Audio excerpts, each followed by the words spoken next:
안녕하세요. 꼬마과학자 친구들. 과학을 알려주는 송기진 선생님입니다. 오늘은 1단원 과학자처럼 탐구해 볼까요? 오차시 실험 결과를 변환하고 해석해 볼까요에 대해 배워보도록 하겠습니다. 혹시 과학책을 가지고 있는 친구들은 과학교과서 16쪽을 참고하면 좋을 것 같습니다. 그럼 수업을 시작하도록 하겠습니다. 재영이네 모둠이 실험 결과를 작성했다고 하는데요. 한번 실험 결과를 보도록 하겠습니다. 차가운 물에 담근 시험관에서는 거품이 생기지 않는다. 그리고 시험관의 아랫부분에 가라앉는 것이 있다. 따뜻한 물에 담근 시험관에서는 기포가 올라온다. 그리고 시험관의 윗부분에 거품이 생기면서 구수한 냄새가 난다. 이렇게 기록을 했어요. 그리고 아래 보면 그림을 이렇게 그려줬고요. 표로 시험관을 담근 물의 온도에 따른 효모액의 부피 변화에서 차가운 물은 그대로 5ml 있지만 따뜻한 물은 9ml로 부피 변화가 생겼다는 것도 명시를 해줬습니다. 정리한 내용의 표에서 알 수 있는 사실은 무엇인가요? 한번 앞에 가서 다시 보도록 하겠습니다. 이 표에서 우리가 알 수 있는 것은 무엇일까요? 네, 맞습니다. 실험에서 일단 다르게 한 조건, 우리는 뭐였죠? 온도였습니다. 그리고 다르게 한 조건에 따른 측정 결과도 알 수 있었습니다. 시험관을 차가운 물과 따뜻한 물에 넣었다는 것도 알 수 있었고, 효모액의 처음 부피는 우리 5ml였고 15분 뒤의 부피, 차가운 시험관은 5ml, 따뜻한 시험관은 9ml라는 것을 알 수 있습니다. 그럼 오늘은 이 실험 결과를 바탕으로 자료의 특징이 드러나게 그래프로 나타내고 이 의미를 해석해 보도록 하겠습니다. 자료 변환이란 무엇일까요? 관찰한 내용이나 측정한 결과에서 얻은 자료를 표나 그래프, 그림 등으로 바꾸는 것을 자료 변환이라고 합니다. 그럼 언제 표를 사용하고 언제 그래프, 언제 그림을 사용하는 게 좋을까요? 표는 많은 양의 자료를 체계적으로 정리할 수 있기 때문에 많은 양의 자료일 때 표를 사용하면 좋습니다. 그래프는 실험 조건에 따른 결과를 나타낼 때 그래프를 사용하면 좋습니다. 마지막 그림은 사물의 모양이나 자연현상을 이해하기 쉽게 표현할 수 있습니다. 글로써 표현하기 어려운 것, 자연현상 같은 것들은 그림을 그리면 좀 더 쉽게 표현할 수가 있습니다. 그럼 자료 변환은 왜 해야 되는 걸까요? 실험 결과를 한눈에 보기 좋게 하기 위해서 자료 변환을 하는 겁니다. 그리고 이 자료 변환을 하면 실험 결과의 특징을 바로 이해하기 쉽습니다. 그럼 우리도 실험 결과를 한번 그래프로 자료 변환해 보도록 하겠습니다. 여러분들 여러 가지 그래프에 대해서 배웠었죠? 실험 결과를 어떤 그래프로 나타내면 좋을지 한번 생각해 보도록 합시다. 일단 차가운 물과 따뜻한 물에서 효모가 발효한 정도를 비교해야 하므로 막대 그래프를 사용하면 좋을 것 같습니다. 그렇다면 가로축과 세로축에는 무엇을 나타내면 좋을지 한번 생각해 봅시다. 우리 가로축에는 차가운 물 처음, 차가운 물 15분 뒤, 따뜻한 물 처음, 따뜻한 물 15분 뒤 이렇게 4가지로 나누면 좋을 것 같습니다. 세로축에는 우리 부피를 측정했으니까 측정한 부피 값으로 나타냅니다. 단, 세로축의 눈금은 측정한 값을 모두 표시할 수 있는 범위로 정해야 합니다.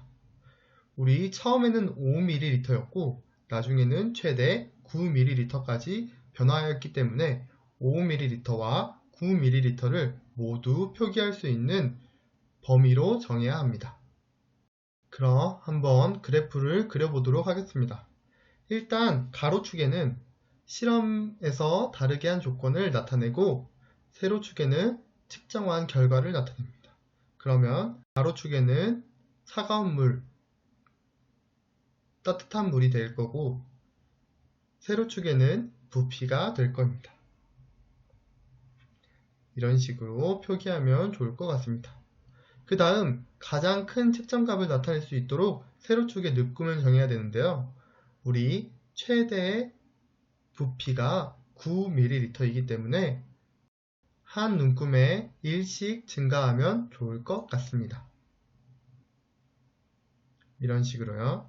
그 다음 가로축의 차가운 물 처음과 세로축의 5ml 눈금이 만나는 곳에 점을 찍고 막대를 그립니다. 이쯤이 되겠죠. 이렇게 막대 그래프를 그렸습니다. 같은 방법으로 눈금이 만나는 곳에 점을 찍고 막대를 그린 후 그래프에 제목을 씁니다. 15분 뒤 차가운 물도 마찬가지로 5ml니까 이쯤에 표기하면 좋을 것 같고 따뜻한 물 처음에는 5ml였지만 15분 뒤에는 9ml였기 때문에 이렇게 표기한 뒤 막대 그래프를 그리면 좋을 것 같습니다.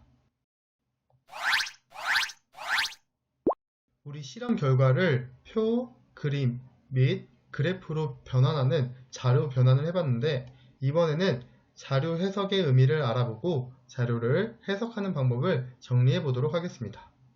자료 해석이란 무엇일까요? 실험 결과를 보고 알 수 있는 점을 생각하고 자료 사이의 관계나 규칙을 찾아내는 과정을 자료 해석이라고 합니다.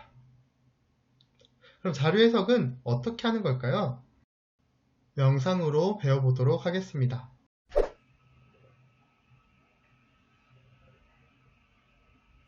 안녕하세요. 아이스크림TV의 종민쌤, 병규쌤입니다. 네, 오늘은 탐구단원 두 번째 시간 실험 결과를 해석해 보려고 하는데요. 동민쌤, 제가 실험 결과를 가지고 자료를 해석할 수 있는 기가 막힌 방법이 있는데 그 말씀만 하지 말고 빨리 알려주시죠. 지난번에 우리가 효모의 발효 조건을 알아보는 실험을 해서 이런 결과를 얻었잖아요. 그쵸. 그런데 이 그림 하나만 가지고는 실험 결과를 해석하기가 너무 힘들어요. 실험 결과를 그럼 조금 보기 쉽게 바꿔보면 어떨까요? 그거예요, 그거. 그래서 자료를 우리가 알아보기 쉽게 변환하는 과정이 있어야 되는 거예요. 자료를 해석하기 전에 먼저 자료 변환부터 해야 된다 그런 말씀이시죠? 그렇죠. 그래서 우리가 실험한 결과를 이렇게 표로 정리해봤습니다. 짠! 확실히 실험 결과를 그림으로 나타냈을 때보다 좀 이해하기가 쉬워진 것 같아요. 네, 맞습니다. 그렇지만 이 표만으로도 실험 조건과 실험 결과의 관계를 해석해내는 게 좀 쉽지가 않아요. 그래서 한 번 더 자료를 변환해 보도록 하겠습니다. 와, 이렇게 표로 나타내는 것보다 그래프로 나타내니까 실험 결과의 특징을 좀 더 잘 알 수가 있게 된 것 같아요. 네, 그래서 자료 변환을 하는 거예요. 그런데 병주쌤, 우리 자료 해석은 언제 가르쳐 주실 거예요? 기가 막힌 방법을 아신다고 했잖아요. 성격도 급하셔가 자료를 해석한다라는 거는 실험 결과가 나타난 그래프를 보고 알아낼 수 있는 점을 찾아내는 겁니다. 네, 자, 여기 그래프를 보시면 가로축은 차가운 물과 따뜻한 물에서의 처음과 15분 뒤의 값을 나타내는 거고요. 세로축은 각각에서 측정한 효모에게 부피를 나타내는 겁니다.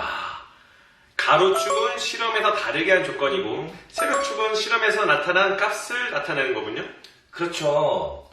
자, 그래서 이 그래프를 보면서 다르게 한 조건과 실험 결과와의 관계를 파악해 주시면 되는 거예요.